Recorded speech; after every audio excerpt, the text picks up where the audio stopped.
Hello. Again, I'm Earl Sanford from Standing Under the Sky. Thank you for joining us again. I'm sitting in what has become a very special place for me, Wisdom House, which is located in Litchfield, Connecticut. I want to introduce you to two very good friends, Sister Rosemarie Greco and Sister Joanne Iannotti. I'd like to ask them to say something about themselves because they are from different orders, and yet their backgrounds and their orders seem to come together to create what this place has become. Sister Rosemarie, would you start? Thank you, Earl. It's wonderful to have you here again. My community is the community of the Daughters of Wisdom, and I've been a member of this community since the mid-60s. The community was founded in France for the purpose of helping people to seek divine wisdom. And for 300 years, that's what the community's tried to do between work in spirituality or healthcare and education. And here at Wisdom House, in the last 50 years or so that this place has been here, we do welcome people who are seeking divine wisdom. And I think that's one way that the search of the 300 years has become present. And that one thing of seeking wisdom is that it's open to people of all walks of life, all faith traditions, all paths. And I consider that a real gift to be able to work in a place like this. That it's an openness, it's an open heart to people who are searching for truth and for wisdom. Thank you. And Sister Joanne, tell us about yourself. My own community is that of the Dominican Sisters of Hope, and my community belongs to the larger order called the Dominican Order. We were founded about 800 years ago to literally seek truth and to preach the gospel. And that's what we continue to do in many, many ways. We continue to seek truth in our lives, help people around us come in touch with the truth within themselves, as well as the greater truth that surrounds us. And in my own particular community, which is only about 11 years old, the Dominican Sisters of Hope, we have found that we have been given this gift of hope to help people come in touch with the hope that is truly out there, even though it may not look like that in the world in which we live. And I live out my particular community's thrust, vision, by working here at Wisdom House as art and spirituality coordinator. And I also know that I've been at a poetry reading where you shared some of your poetry. And when did you discover that it was something that was interesting to you? Well, I really began to write poetry at the age of 16. And what's kind of interesting is that poetry or words have always been a love in my life, and I guess I discovered the word with a small w through poetry, and saw it as a way of seeking God as word with a capital W. And that way, again, it fulfills the Dominican call to preach. Sister Rosemarie, the different groups that come, could you say something about that? Because I find it amazing that there are so many different traditions that come here, in the diversity of people and of backgrounds, but also, I don't know, every time I come here, I feel a peaceful kind of unity with other groups that are here. Yeah, I think that's a real gift of this place. And I think it stems from the scripture where God as wisdom is inviting everyone to the table. And I think if we are true to that particular scripture, that's what happens here. People of all walks of life and of so many different backgrounds come here, and because they're all searching for a way to help humanity or become more connected with God, there's a deeper level that draws them here.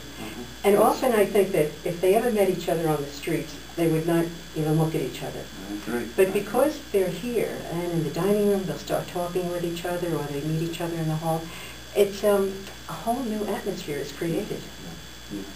And I don't know about you, but one of the things that means so much to me, and it has my whole life, is that, and I think we're losing it, unfortunately, that the personal one-on-one, everybody has a story, and the ability to be able to listen to other people, and to feel a kind of trust where you can tell another your own story, I think is really part of our spiritual growth. And, I know I've seen that happen here and elsewhere. Right.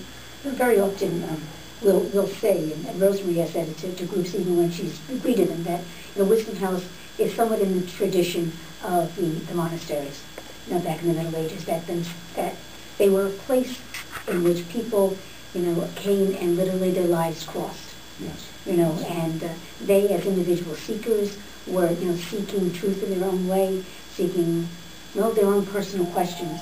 And somehow that particular setting gave them a forum, or gave them a structure in which they could get in touch with their own personal search. And I think that's what Wisdom House does too.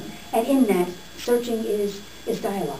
Yeah, absolutely. Yeah. Absolutely. Now, what about the kind of what I call the other side of the gospel, the social gospel? And because I've seen you, Rosemarie, at different meetings outside of Wisdom House. And what about the social activist side of your orders? And well, I think both of our orders are concerned with social justice and human dignity. And we just consider that a very important part of anyone's spiritual search and spiritual growth.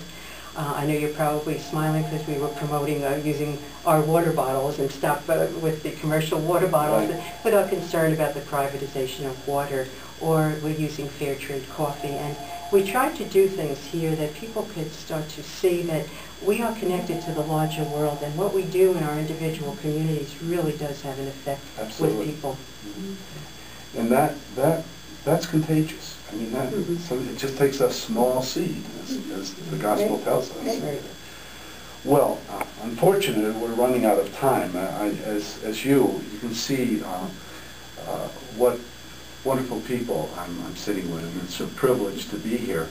I always try to close my conversations by asking if you had one thing that's on your heart, maybe, that you would like to share with our audience. What would it be? Sister Joanna? Well, Earl, I guess I'm very conscious that the title of this blog is Standing Under the Sky, and in everything that we've been talking about, I think when we talk about the spaciousness, the people relating to place. And what I would hope is that the people came here to Wisdom House, that they would find this as a place where they could literally stand under the sky, considering the wonderful atmosphere, wonderful surroundings that we have, and be in touch with themselves and with the desires of their heart. Because I think that's what we try to help people do.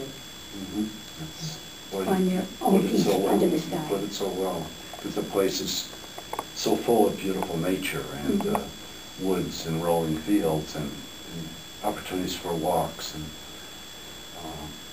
I'm putting in kind of a commercial here for Wisdom House. And I know if you came here, you would never regret it. It would help to, in some way, change your life. But I'm talking too much. Sister Rosemarie, what would you share with us? Well, there's one scripture that I really like, and it says, wisdom, or God, is found in experience. And I think when people come here, that's what I wish that they would find, that in their own experience of their lives, whether it's something difficult or something joyful, that in that experience itself, God is present and very accepting. Well, thank you very much again for being part of our Standing Under the Sky. And I wish you both a very blessed season. Thank you very much. And also a very Merry Christmas and Happy New Year to those of you who are watching. Thank you.